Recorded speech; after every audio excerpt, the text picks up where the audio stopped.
자, 오늘 성령 강림 후 제8주 교회력에 따른 성서일과 성경 봉독이 있겠습니다. 사무엘하 6장 1절에서 5절, 12절 하반절에서 19절의 말씀입니다. 다윗이 다시 이스라엘에서 정병 3만 명을 징집하여서 그들을 모두 이끌고 유다의 바알라로 올라갔다. 거기에서 하나님의 궤를 옮겨올 생각이었다. 그 궤는 그룹들 위에 앉아 계신 만군의 주님의 이름으로 부르는 궤였다. 그들이 언덕 위에 있는 아비나답의 집에서 하나님의 궤를 꺼내서 새 수레에 싣고 나올 때에 아비나답의 두 아들 우사와 아히오가 그 새 수레를 몰았다. 그들이 산에 있는 아비나답의 집에서 하나님의 궤를 싣고 나올 때에 아히오는 궤 앞에서 걸었고 다윗과 이스라엘의 모든 가문은 온 힘을 다하여서 잣나무로 만든 온갖 악기와 수금과 검은고를 타며 소구와 꽹과리와 신벌들을 치면서 주님 앞에서 기뻐하였다. 그리하여 다윗은 기쁜 마음으로 가서 하나님의 궤를 오베데돔의 집에서 다윗성으로 가지고 올라왔다. 궤를 옮길 때에 그는 큰 축제를 벌였다. 다윗은 주님의 궤를 맨 사람들이 6걸음을 옮겼을 때에 행렬을 멈추게 하고 소와 살찐 양을 제물로 잡아서 바쳤다. 그리고 다윗은 모시로 만든 에봇만을 걸치고 주님 앞에서 온 힘을 다하여 힘차게 춤을 추었다. 다윗과 온 이스라엘 가문은 환호성을 올리고 나팔 소리가 우렁찬 가운데 주님의 궤를 옮겨왔다. 주님의 궤가 다윗성으로 들어올 때에 사울의 딸 미갈이 창밖을 내다보다가 다윗 왕이 주님 앞에서 뛰면서 춤을 추는 것을 보고 마음속으로 그를 업신여겼다. 그들이 주님의 궤를 들어다가 다윗이 궤를 두려고 쳐놓은 장막 한 제자리에 옮겨 놓았을 때에 다윗이 주님 앞에 번제와 화목제를 드렸다. 다윗은 번제와 화목제를 드리고 나서 만군의 주님의 이름으로 백성에게 복을 빌어주고 그곳에 모인 온 이스라엘 백성에게 남녀를 가리지 않고 각 사람에게 빵 한 덩이와 고기 한 점과 건포도 과자 한 개씩을 나누어 주었다. 그런 다음에 온 백성이 각각 자기들의 집으로 돌아갔다. 오늘 우리에게 주시는 주님의 말씀입니다. 아멘. 시편 24편의 말씀입니다. 땅과 그 안에 가득 찬 것이 모두 다 주님의 것, 온 누리와 그 안에 살고 있는 모든 것도 주님의 것이다. 분명히 주님께서 그 기초를 바다를 정복하여 세우셨고 강을 정복하여 단단히 세우셨구나. 누가 주님의 산에 오를 수 있으며 누가 그 거룩한 곳에 들어설 수 있느냐. 깨끗한 손과 해맑은 마음을 가진 사람, 헛된 우상에게 마음이 팔리지 않고 거짓 맹세를 하지 않은 사람이다. 그런 사람은 주님께서 주시는 복을 받고 그를 구원하시는 하나님께로부터 의롭다고 인정받을 사람이다. 그런 사람은 주님을 찾은 사람이요 야곱의 하나님의 얼굴을 사모하는 사람이다. 문들아 너희 머리를 들어라. 영원한 문들아 활짝 열려라. 영광의 왕께서 들어가신다. 영광의 왕이 니시냐. 힘이 세고 용맹하신 주님이시다. 전쟁의 용사이신 주님이시다. 문들아 너의 머리를 들어라. 영원한 문들아 활짝 열려라. 영광의 왕께서 들어가신다. 영광의 왕이 니시냐. 만군의 주님 그분이야말로 영광의 왕이시다. 오늘 우리에게 주시는 주님의 말씀입니다. 아멘. 에베소서 1장 3절에서 14절의 말씀입니다. 우리 주 예수 그리스도의 아버지이신 하나님을 찬양합시다. 하나님께서는 그리스도 안에서 하늘에 속한 온갖 신령한 복을 우리에게 주셨습니다. 하나님은 세상 창조 전에 그리스도 안에서 우리를 택하시고 사랑해 주셔서 하나님 앞에서 거룩하고 흠이 없는 사람이 되게 하셨습니다. 하나님은 하나님의 기뻐하시는 뜻을 따라 예수 그리스도를 통하여 우리를 하나님의 자녀로 삼으시기로 예정하신 것입니다. 그래서 하나님이 하나님의 사랑하시는 아들 안에서 우리에게 거저 주신 하나님의 영광스러운 은혜를 찬미하게 하셨습니다. 우리는 이 아들 안에서 하나님의 풍성한 은혜를 따라 그의 피로 구속, 곧 죄의 용서를 받게 되었습니다. 하나님은 우리에게 모든 지혜와 총명을 넘치게 주셔서 그리스도 안에서 미리 세우신 하나님이 기뻐하시는 뜻을 따라 하나님의 신비한 뜻을 우리에게 알려주셨습니다. 하나님의 계획은 때가 차면 하늘과 땅에 있는 모든 것을 그리스도 안에서 그분을 머리로 하여 통일시키는 것입니다. 하나님은 그리스도 안에서 우리를 상속자로 삼으셨습니다. 이것은 모든 것을 자기의 원하시는 뜻대로 행하시는 분의 계획에 따라 미리 정해진 일입니다. 그것은 그리스도께 맨 먼저 소망을 둔 우리로 하여금 하나님의 영광을 찬미하는 사람이 되게 하시려는 것이었습니다. 여러분도 그리스도 안에서 진리의 말씀, 곧 여러분을 구원하는 복음을 듣고서 그리스도를 믿었으므로 약속하신 성령의 날인을 받았습니다. 이 성령은 하나님의 소유인 우리가 완전히 구원받을 때까지 우리의 상속의 담보이시며 우리로 하여금 하나님의 영광을 찬미하게 하십니다. 오늘 우리에게 주시는 주님의 말씀입니다. 아멘.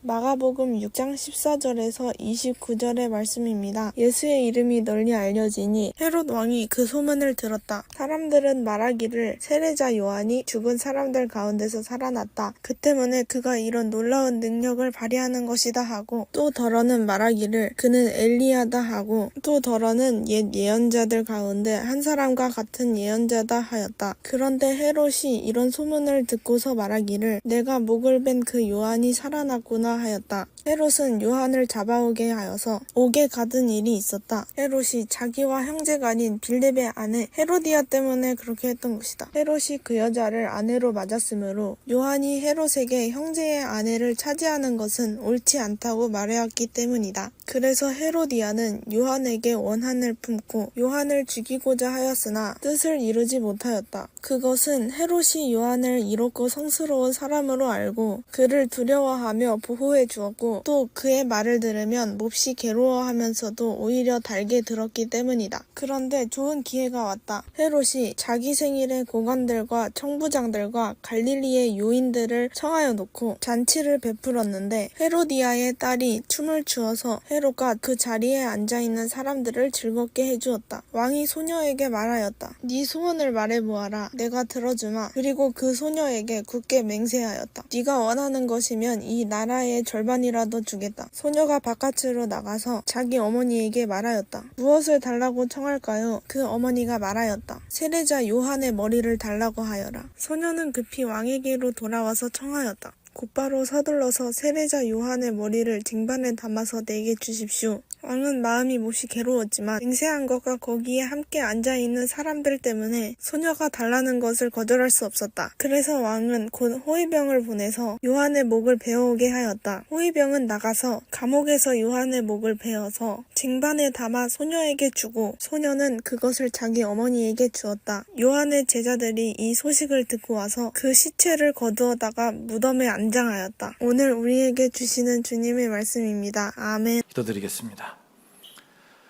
주님, 저희들에게 오늘도 생명을 주시고 또 이렇게 함께 주님을 예배할 수 있도록 인도하심을 감사드립니다. 주님께서 우리에게 은총을 베푸시려고 우리를 초청하신 줄 믿습니다.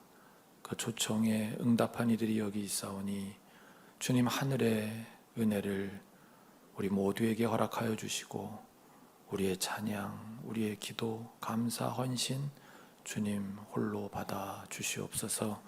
부족한 종이 주의 말씀을 대언토록 단위에 세우셨으니 이 종을 붙들어 주옵소서. 성령과 진리로 함께 하여 주실 줄 믿고 감사하오며 우리 주 예수 그리스도의 이름으로 기도합니다. 아멘. 지난 한 주도 주님을 따르기 위해 쓴 여러분 모두를 주님의 이름으로 축복합니다. 오늘도 우리는 성부, 성자, 성령 삼위 하나님께서 우리에게 명하시는 생명의 길 그 위로 걸으며 주님을 따르고자 합니다. 여러분은 마술 좋아하시나요? 네, 저는 어려서 서커스보다 마술을 더 좋아했습니다. 요즘에 그 마술사들의 오디션 프로가 있더라고요. 그래서 집에서 보는데 저 혼자 봅니다. 네, 다른 가족들은 모두 흥미가 없나 봐요. 저 혼자 흥분하고 막 와서 보라고 아무리 불러도 누구도 나타나지 않는. 네. 마술을 보면서 제가 느끼는 것들 여러 가지가 있는데 그 중에 하나는 이런 겁니다. 내가 보는 게 다가 아니구나. 내 눈에 보이는 게 진실이 아닐 수 있구나. 정말 코앞에서 패널들이 보고 있는데도 속입니다. 나는 보는 것만 믿어. 내 눈에 보이는 것만 나를 믿을 거야 라고 하는 분들이 있죠. 엄청나게 똑똑한 분들인 것 같은데 마술사들 앞에서는 그런 사람들이야말로 가장 어리석은 사람들, 가장 쉽게 그들의 놀이객감이 되는 사람들인 것입니다. 하나님의 마음은 어떤 것일까? 오늘의 성서일과 본문들을 통해 우리에게 전하고 싶으신 하나님의 마음을 찾기 위해 며칠 동안 제가 본문을 숙고했습니다. 그리고 찾아낸 거, 하나님의 마음은 이것이 아닌가 싶습니다. 나 하나님을 믿어라. 나는 너희에게 상속을 약속한다. 오늘 에베소서 본문의 내용입니다. 나는 너에게 상속을 약속하는데 그것은 바로 땅의 약속이다. 가나안 땅을 아브라함, 이삭, 야곱에게 약속했고 결국에는 노예살이하던 애굽에서 탈출시켜가지고 내가 그 땅에 들어가도록 너희에게 한 약속을 내가 지켜내지 않았느냐. 그거와 마찬가지로 오늘날 너희에게도 내가 땅을 약속한다. 그것은 새로워진 온 우주이다. 너희는 그 땅을 상속할 것이다. 그러니 너희는 나를 믿고 나와 한 약속, 하나님의 창조계를 하나님의 마음으로 다스리는 것, 미슈파트와 ጼ다카가 구현되는 사회를 만드는 것 등을 지켜라. 그것이 너희가 영생하는 길이다. 여기까지가 오늘 설교의 요지가 되겠습니다. 에베소서 본문 11절을 보시면 상속하심을 약속하시면서 하나님께서는 성령까지 주셨습니다.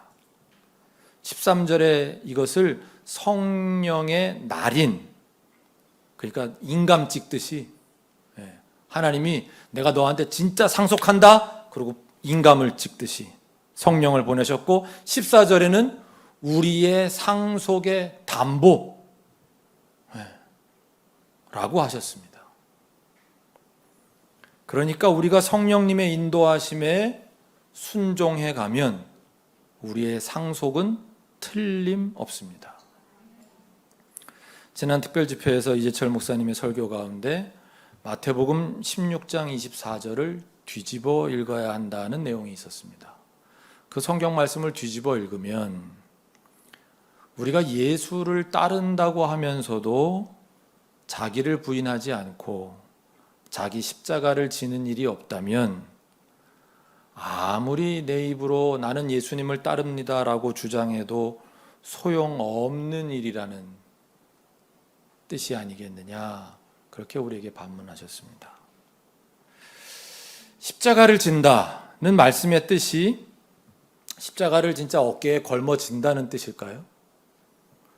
제가 아는 장로님 가운데 그런 장로님이 계셨습니다. 그분은 늘 그렇게 생각하셨습니다. 그래서 나의 십자가는 제 마누라입니다. 짊어지기가 힘든 걸 보니 십자가가 분명히 맞습니다. 그래서 제가 장로님 그런 뜻이 아니에요, 그렇게 말씀을 드려도 꼭 그 다음에 내 마누라가 내 십자가입니다. 늘 이렇게 말씀하시곤 했습니다. 예수님께서 십자가를 지셨습니다. 우리가 이 문장의 의미를 어떻게 알고 있습니까? 예수님께서 십자가에서 돌아가셨습니다 라는 뜻으로 알고 있죠. 그게 맞습니다. 예수님은 십자가를 지고 올라간 건 구레네 시몬인지 누가 다른 사람이 지고 올라갔대잖아요. 어깨에 걸머진 건. 그렇다면 우리가 자기 십자가를 지고 예수님을 따른다고 하는 의미가 무엇이겠습니까? 나를 죽이는 것으로 예수를 따른다는 뜻이 아니겠습니까? 어떤 나를 죽입니까? 욕망에 사로잡힌 나, 이기적인 나를 죽인다는 의미입니다. 선을 행함에 무관심한 나, 나태한 나를 죽인다는 뜻입니다. 자, 어제는 나를 죽이는데 성공했다고 하십시다.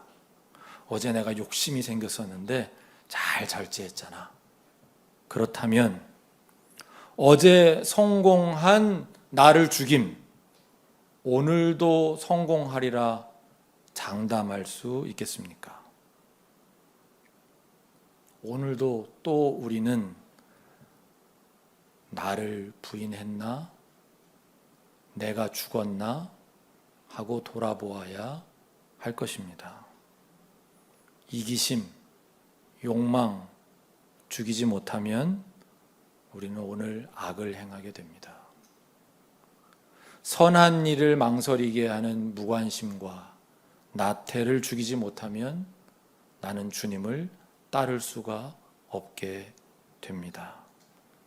매일 매 순간 나를 죽이지 않으면 숨쉬듯 그 나는 되살아납니다. 언제 살아나는지도 모르겠는데 되살아나 있습니다. 내 이기심과 욕망은, 선한 일에 대한 나의 게으름과 무관심은 어느 순간 다시 살아나서 나도 모르게 그 기준으로 판단하고 그 기준으로 선택, 결정하는 자신을 발견하게 됩니다. 주님을 따르기 위해서는, 즉 우리가 주님과 함께 상속자가 되기 위해서는, 우리의 영성이 자라나 깊어지기 위해서는 오늘 또 다시 나를 부인하고 오늘 다시 나를 십자가에 못 박아야 합니다. 어떻게 합니까? 내 의지로 합니까? 아닙니다. 오직 우리 안에 임재하신 성령님의 인도하심에 순종함으로, 성령님의 세미한 음성에 귀를 기울임으로만 가능합니다. 에베소서 본문 14절입니다. 같이 읽겠습니다. 이 성령은 하나님의 소유인 우리가 완전히 구원받을 때까지 우리의 상속의 담보이시며 우리로 하여금 하나님의 영광을 찬미하게 하십니다. 아멘. 성령께서 우리의 상속의 담보이십니다. 그분이 계약금 또는 보증금 같은 역할을 하신다는 겁니다. 우리의 궁극적 미래를 담보하시는 겁니다. 그렇기 때문에 우리는 그분의 음성에 귀를 기울일 때 상속자로 살아갈 수 있습니다. 성령님의 음성은 세미한데 반해서 나의 욕망의 목소리는 큽니다.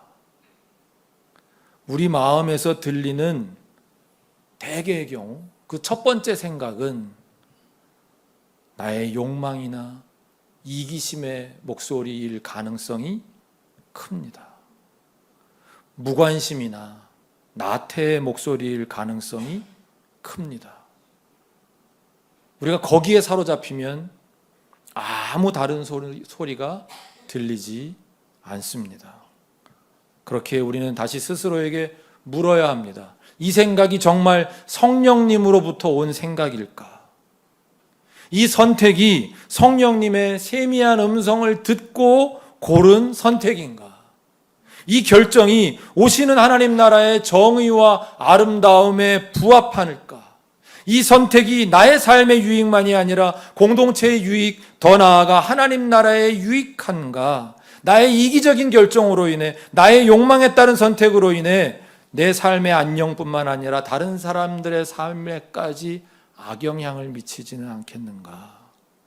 나의 무관심과 나태함으로 선한 사람들이 해를 입고 하나님의 영광을 가리지는 않겠는가? 내가 집사인데, 내가 권사 장로인데, 내가 목사인데, 내가 내린 내 삶의 결정이 하나님 나라의 상속자다운 그런 결정을 한 것인가? 라고 말입니다. 오늘 본문들에는 두 종류의 춤이 등장합니다. 하나는 사무엘하 본문의 다윗 왕의 춤입니다. 스스로 왕의 자리에서 내려와 하나님의 종으로서 추는 춤입니다. 왕으로서는 출 수 없는 춤입니다. 종의 춤입니다. 하나님을 찬양하고 하나님께 영광 돌리는 춤, 가식 없는 춤, 순수한 춤입니다.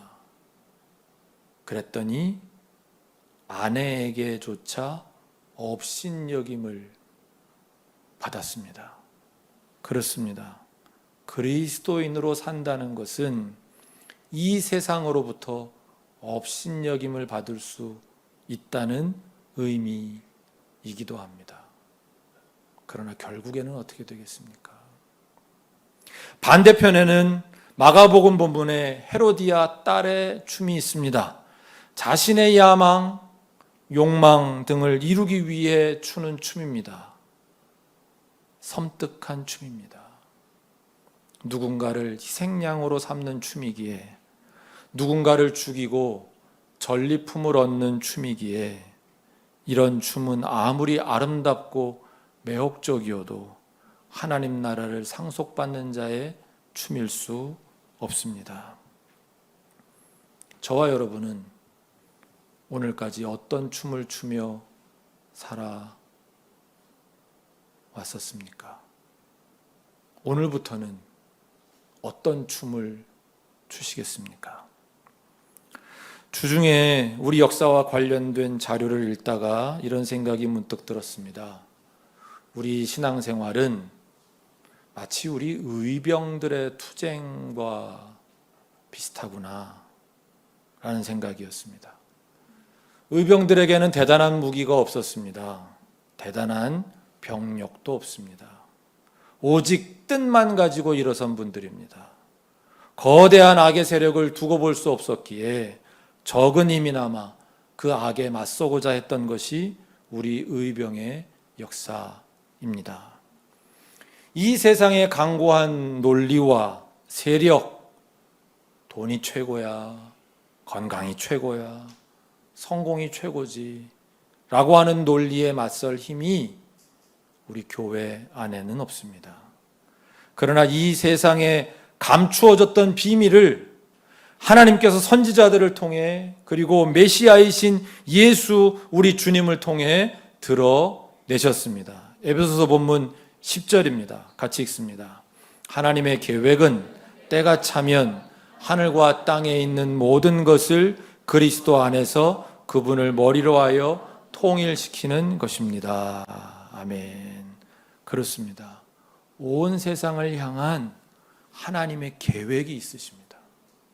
하나님에게는 다 계획이 있으십니다. 어떤 계획입니까?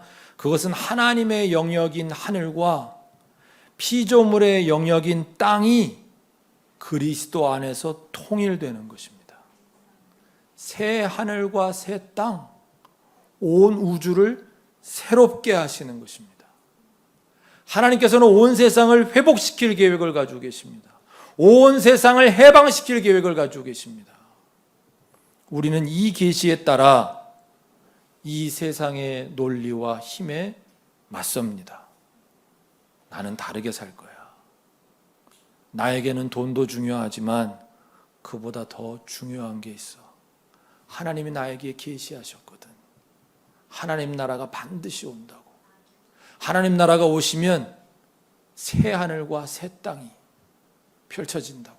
온 우주가 새로워진다고. 그래서 나는 미슈파트, 사법적 정의가 실현되는 그 사회를 만드는 것에, 체다카, 다른 사람들을 나와 동등하게 대하는, 나의 형제요 자매로 대하는, 그들과 함께 약자를 돌보는 사회 만드는데 내 힘을 보탤 거야. 이 세상에서도 성공하면 좋지, 그러나 불의한 방법으로, 불경건한 과정으로 나는 세상의 성공을 쫓지는 않을 거야. 왜? 이 세상의 성공 그 자체보다 더 중요하게 내가 지켜야 할 가치들이 있으니까. 그것은 지금도 오시는 하나님 나라의 정의이고 선이고 아름다움이니까. 우리가 이렇게 살 수 있는 것은 우리에게는 힘이 없지만 우리 안에 계시는 성령님께서 주시는 능력이 있기에 우리에게는 이 세상과 맞설 수 있는 기계가 생기는 것입니다. 마치 의병들의 투쟁처럼 우리는 하나님을 믿음으로, 그분의 오시는 나라에 희망을 둠으로, 성령님의 담보로 우리는 세상의 강고한 논리에 맞섭니다. 그것이 하나님 나라의 상속자들인 우리 그리스도인의 삶입니다. 무엇을 먹을까? 무엇을 마실까? 무엇을 입을까? 걱정하지 말아라 라고 하신 주님의 말씀을 우리는 마음으로 받아야 합니다. 우리가 이 세상으로부터 받는 유혹과 시험, 가만 생각해 보면 다 이겁니다. 노후에 먹고 마시고 입으려면, 네 자식들 먹고 마시고 입게 하려면 수단 방법 안 가리고 성공해서 살아야지 라고 하는 유혹, 불법을 저질러서라도 사업 잘 되게 해서 우리 가족 먹고 입고 살게 해야지 라고 하는 시험 등입니다. 오늘부터 우리 자신을 의병으로 생각하십시다. 일제에 맞서던 독립군으로 생각하십시다. 끊임없이 이 세상이 우리를 유혹할 겁니다. 핍박할 겁니다. 네가 바라는 그런 세상 안 와. 세상 돌아가는 거 봐. 세상이 점점 좋아질 것 같아? 하나님 나라 올 것 같아? 아니, 세상은 점점 더 나빠져. 나쁜 놈들이 결국 이기는 거야. 살아남는 놈이 강한 거야. 정의가 불의를 이긴다고? 나는 그런 거 한 번도 못 봤어. 끊임없이 우리를 시험할 겁니다. 그러나 변절하지 마십시다. 우리 주님을 배신하지 마십시다. 버텨야 합니다. 버텨내야 합니다. 왜냐하면 우리의 싸움은 이미 이긴 싸움이기 때문입니다. 하나님께서는 예수님의 십자가와 부활을 통해 이미 이겨놓으셨습니다. 악은 이미 패배했습니다. 하나님의 새로운 세상이 이미 시작되었습니다. 이미 이긴 싸움임에도, 그 끝을 알고 있으면서도 지금 좀 힘들다고 또는 달콤하다고 변절자가 되는 그런 우를 범하지 마십시다. 오늘 성서 읽어 본 분들은 4곳 중 3곳에서 하나님을 찬양하고 있습니다. 이렇게 우리를 위해 하나님이 계획을 하고 계시는데 어떻게 그 하나님을 찬양하지 않을 수 있습니까? 그리고 마지막 한 곳 마가복음 본문에서는 하나님을 삶으로 찬양하던 귀한 분의 죽음이 소개되고 있습니다. 세례 요한의 죽음입니다. 다소 허무해 보이는 죽음입니다. 하나님의 사자가 이렇게 죽을 수 있나? 그러나 그 죽음이 헛되지 않음은 하나님께서 에베소서 본문에서 말씀하신 것처럼 상속을 약속하심에 있습니다. 무엇을 상속하게 하신다고 하셨습니까? 새로워진 온 우주를 우리에게 주신다는 약속입니다. 그분이 누구이신지 안다면, 그리고 그분께서 우리에게 베푸신 은총을 깨달았다면, 우리에게 주신 상속의 약속의 의미를 깊이 묵상한다면 우리는 마땅히 그분을 찬양할 것입니다. 그분을 위해 춤을 추십시다. 그분께만 영광 돌리는 춤을 추며 살아가십시다. 기도드리겠습니다. 주님, 우리는 오늘도 이 세상의 유혹과 시험 가운데 살아갑니다. 이 세상은 우리에게 죽음의 춤을 추도록 종용합니다. 주님, 우리를 도와주십시오. 우리가 하나님 나라의 상속자답게 살아갈 수 있도록 도와주십시오.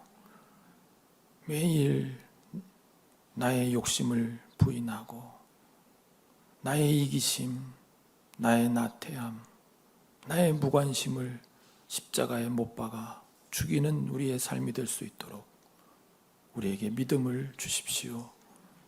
우리 주 예수 그리스도의 이름으로 기도합니다. 아멘.